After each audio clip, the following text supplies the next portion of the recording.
So, but back to the FA, they made the decision.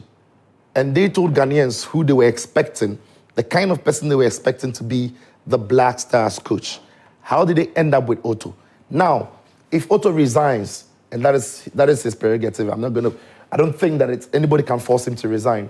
But if the GFA moves on from Otto Addo, are we going to trust these same people to bring in the next manager? Because whereas I think Otto isn't a good manager or isn't a great coach, I also think the GFA president and his executives are not good at football.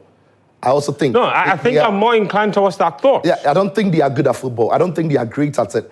I don't think that they know how to work out what a football association should be like. They walk like it, they pose like it, and then they speak like it. And the GFA and its executive council members only last year were telling us they had overachieved. Then I look at the track record and I ask myself, what really are the standards if this is what you call an overachievement?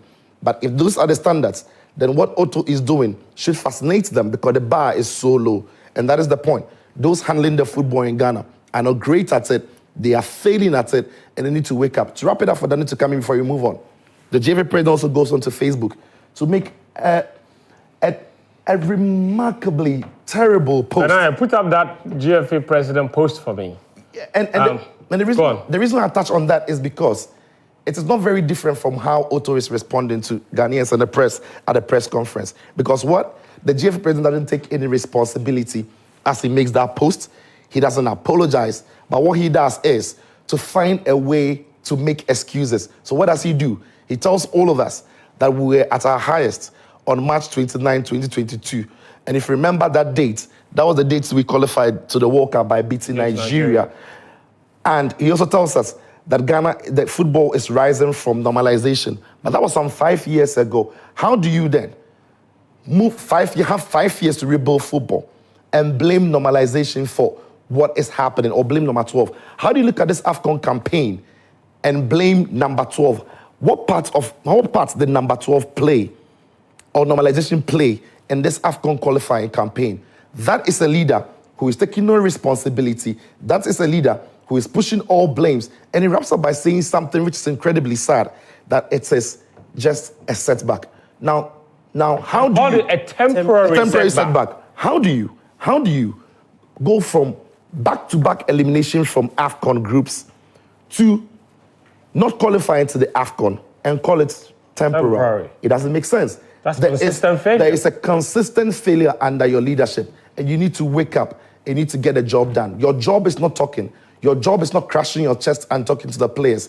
Your job is not smashing your head and insulting other national teams who are good enough to beat you on your own patch. But your job is to fix Ghana football. We are not having a Black Stars problem. We are having a Ghana football problem, because it's not only the Black Stars that is failing. The league has failed. The youth teams are failing. The women's team is failing. And of course, the Black Stars isn't failing in isolation. Wow.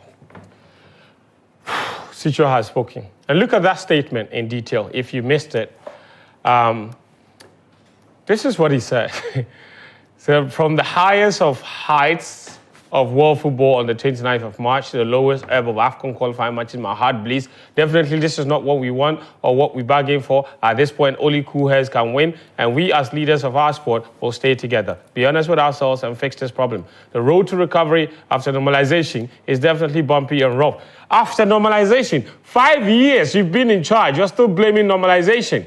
But our collective efforts and patience will win, and Ghana, our beloved country, will win. As a Black Stars fan and as a leader, I share in your pain and in our pain. We will rise from this temporary setback. How is this a temporary setback? It shall be well.